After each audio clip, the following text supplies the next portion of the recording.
Railway সেক্টরের একটা অন্যতম কোম্পানি যার নাম হচ্ছে আইআরসিটিসি। আইআরসিটিসির হচ্ছে কোয়ার্টার 4-এর রেজাল্ট আউট হয়ে গেছে। কোয়ার্টার 4-এর রেজাল্টের পারফরমেন্স কী টাইপের দিয়েছে আইআরসিটিসি, সেটাকে নিয়ে আমরা অ্যানালিসিস করব। তার আগে আমরা দেখে নেব যে কোম্পানি ডিভিডেন্ড ডিক্লেয়ার করেছে নাকি, এটাকে আগে আমরা দেখে নেব। তো রেকমেন্ডেড ফাইনাল ডিভিডেন্ড 1 টাকা করে কিন্তু ফাইনাল ডিভিডেন্ড রেকমেন্ড করেছে। তো ফাইনাল ডিভিডেন্ডের ক্ষেত্রে কিন্তু শেয়ার হোল্ডারদের অ্যাপ্রুভালের প্রয়োজন হয়, এইটুখানি মাথায় রাখবেন। এইবারে আমরা চলে যাব কোম্পানিটার হচ্ছে কোয়ার্টার 4-এর রেজাল্টে। দেখব যে কোয়ার্টার 4-এর রেজাল্টের পারফরমেন্স কী টাইপের দিয়েছে। তো স্ক্রল ডাউন করে দেখব আমরা কত নাম্বার পেজে পাচ্ছি। 15 নাম্বার পেজে হচ্ছে আমরা কোয়ার্টার 4-এর রেজাল্টটা আমরা পাচ্ছি। আগে আমরা দেখে নেব যে সিকোয়েন্সগুলো ঠিকঠাকভাবে সাজানো রয়েছে নাকি, এটাকে আগে আমরা ফার্স্ট দেখে নেব। এটা হচ্ছে এই কোয়ার্টার, মিস হচ্ছে কোয়ার্টার 4, এটা প্রিভিয়াস কোয়ার্টার, আর এটা হচ্ছে 1 বছর আগে। তাহলে সিকোয়েন্সগুলো ঠিকঠাকভাবে সাজানো রয়েছে, আমরা এটুকুনি বলতেই পারি। তো অ্যামাউন্টগুলো কিসে দিয়েছে, অ্যামাউন্টগুলো হচ্ছে ল্যাক্সে দিয়েছে অ্যামাউন্টগুলো। এইবারে আমরা চলে যাব কোম্পানিটার টোটাল ইনকামে। তো টোটাল ইনকামে যাওয়ার আগে আমরা কি করব, একটু লার্জ করে নিয়ে অ্যাডজাস্ট করে নেব, তাহলে আপনাদের কাছে ব্যাপারটা আরও ভিজিবল হবে। তো এইবারে আমরা চলে যাচ্ছি কোম্পানিটার হচ্ছে টোটাল ইনকামে। এই কোয়ার্টার মিস হচ্ছে কোয়ার্টার 4-এ 1,32,968। প্রিভিয়াস কোয়ার্টারে ছিল 1,28,120। 1 বছর আগে ছিল 1,18,435। তাহলে 1 বছর আগের 1,18,435টা এখন কত হয়ে গেছে, 1,32,968। তাহলে আমরা বলবো ইয়ার অন ইয়ার বেসিস কিন্তু জাম্প রয়েছে টোটাল ইনকামে। প্রিভিয়াস কোয়ার্টারে ছিল কত, 1,28,120, সেটা হয়ে গেল এই কোয়ার্টার মিস হচ্ছে কোয়ার্টার 4-এ হয়ে গেল 1,32,968। তাহলে আমরা বলবো কোয়ার্টার অন কোয়ার্টার বেসিসেও কিন্তু জাম্প রয়েছে টোটাল ইনকামে। তো ন্যাচারাল ব্যাপার, আমরা জানি যে ইনকাম করতে গেলে কোম্পানিকে এক্সপেন্সেস করতেই হবে। তো এখন দেখার বিষয় কোম্পানিটা ইনকাম করতে গিয়ে কতটা এক্সপেন্সেস করেছে। তো চলে আসলাম টোটাল এক্সপেন্সেসে। এই কোয়ার্টার মিস হচ্ছে কোয়ার্টার 4-এ 90,306। প্রিভিয়াস কোয়ার্টারে ছিল 82,465। 1 বছর আগে ছিল 81,024। তাহলে 1 বছর আগের 81,024টা এখন কত হয়ে গেছে, 90,306। তাহলে আমরা বলবো ইয়ার অন ইয়ার বেসিস কিন্তু জাম্প রয়েছে টোটাল এক্সপেন্সেসে। প্রিভিয়াস কোয়ার্টারে ছিল কত, 82,465, সেটা হয়ে গেল এই কোয়ার্টার মিস হচ্ছে কোয়ার্টার 4-এ হয়ে গেল 90,306। তাহলে আমরা বলবো কোয়ার্টার অন কোয়ার্টার বেসিসে কিন্তু জাম্প রয়েছে টোটাল এক্সপেন্সেসে। এইবারে আমরা বের করবো হচ্ছে অপারেটিং প্রফিট। কী করে বের করবো অপারেটিং প্রফিট, টোটাল ইনকাম থেকে টোটাল এক্সপেন্সেস আমরা বাদ দেবো। বাদ দিলে যেটা পড়ে থাকবে সেটা হচ্ছে অপারেটিং প্রফিট। টোটাল ইনকাম পেয়ে গেছি, টোটাল এক্সপেন্সেস পেয়ে গেছি, টোটাল ইনকাম থেকে টোটাল এক্সপেন্সেস বাদ দিলে পড়ে থাকছে অপারেটিং প্রফিট।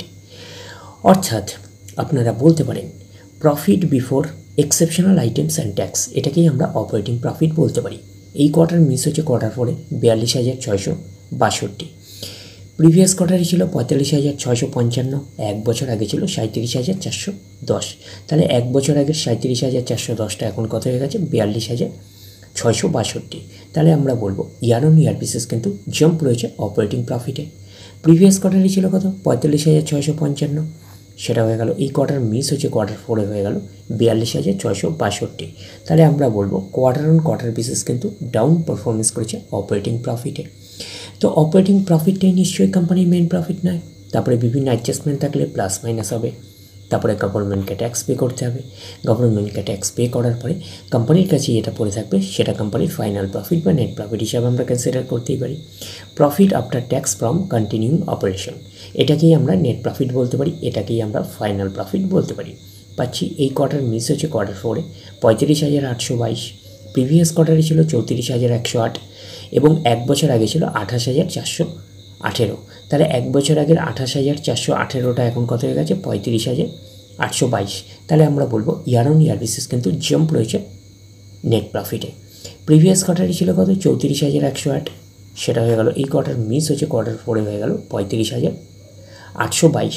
তাহলে আমরা বলবো কোয়ার্টার অন কোয়ার্টার বেসিসও কিন্তু জাম্প রয়েছে নেট প্রফিটে। তো এখানে একটা অ্যাডজাস্টমেন্ট রয়েছে, কি আছে, এক্সেপশনাল আইটেমস। তো এক্সেপশনাল আইটেম কিন্তু ওয়ান টাইম অর্থাৎ একবারই হয়, এটুকুনি কিন্তু মাথায় রাখবেন। তো এক্সেপশনাল আইটেম এই কোয়ার্টার মিস হচ্ছে কোয়ার্টার 4-এ ছিল 4,568 এবং 1 বছর আগে ছিল 788। তাহলে এক্সেপশনাল আইটেমের অ্যামাউন্ট কিন্তু এটুখানি মাথায় রাখবেন যে নেট প্রফিটের মধ্যে কিন্তু অ্যাডজাস্ট হয়ে রয়েছে, তো সেই কারণে আপনারা ইয়ার অন ইয়ার বেসিস এবং কোয়ার্টার অন কোয়ার্টার বেসিস কিন্তু কম্পারিজন করতে পারবেন না। তখন আপনারা কাকে ধরে কম্পারিজন করবেন? তখন আপনারা কম্পারিজন করবেন অপারেটিং প্রফিটকে ধরে, তাহলে আপনাদের কাছে পিকচারটা আরও ক্লিয়ার হয়ে যাবে। তো অপারেটিং প্রফিটকে ধরে যদি কম্পারিজন করি তাহলে year on year basis jump পাবো, but quarter on quarter basis কিন্তু ডাউন পারফরমেন্স করেছে অপারেটিং প্রফিটে। এইবারে আমরা চলে যাব কোম্পানিটার হচ্ছে ইপিএসে অর্থাৎ আর্নিং পার শেয়ারে। দেখব যে ইপিএসের অবস্থান কীরকম রয়েছে। তো চলে আসলাম ইপিএসে। এই কোয়ার্টার মিস হচ্ছে কোয়ার্টার 4-এ 4.48, প্রিভিয়াস কোয়ার্টারে ছিল 4.26, এক বছর আগে ছিল কত 3.55। তাহলে এক বছর আগে 3.55টা এখন কত হয়ে গেছে 4.48। তাহলে আমরা বলবো ইয়ার অন ইয়ার বেসিস কিন্তু জাম্প রয়েছে ইপিএসে অর্থাৎ আর্নিং পার শেয়ারে। প্রিভিয়াস কোয়ার্টারে ছিল কত 4.26, সেটা হয়ে গেল এই কোয়ার্টার মিস হচ্ছে কোয়ার্টার 4-এ হয়ে গেল 4.48। তাহলে আমরা বলবো কোয়ার্টার অন কোয়ার্টার বেসিসে কিন্তু জাম্প রয়েছে ইপিএসে অর্থাৎ আর্নিং পার শেয়ারে। তো ন্যাচারাল ব্যাপার আমরা জানি যে নেট প্রফিটের রিফ্লেকশনটা ইপিএসে পাই, তো নেট প্রফিটের রিফ্লেকশনটা আমরা ইপিএসে পেয়েছি। যেহেতু নেট প্রফিটের মধ্যে কিন্তু এক্সেপশনাল আইটেমের অ্যামাউন্টটা কিন্তু অ্যাডজাস্ট হয়ে রয়েছে, তো সেই কারণে আমরা অপারেটিং প্রফিটটাকে ধরে কম্পারিজন করছি। তো অপারেটিং প্রফিটটাকে ধরে যদি দেখি তাহলে year on year basis jump রয়েছে, but quarter on quarter basis কিন্তু ডাউন পারফরমেন্স করেছে অপারেটিং প্রফিটে।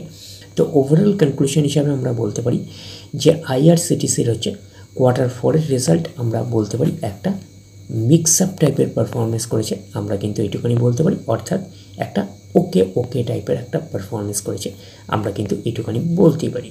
তাহলে ওভারঅল ভিডিওটা আপনাদের কাছে ক্লিয়ার। তাহলে এই অবধি, নেক্সট ভিডিওতে আবার আপনাদের সাথে আমার দেখা হচ্ছে। ধন্যবাদ।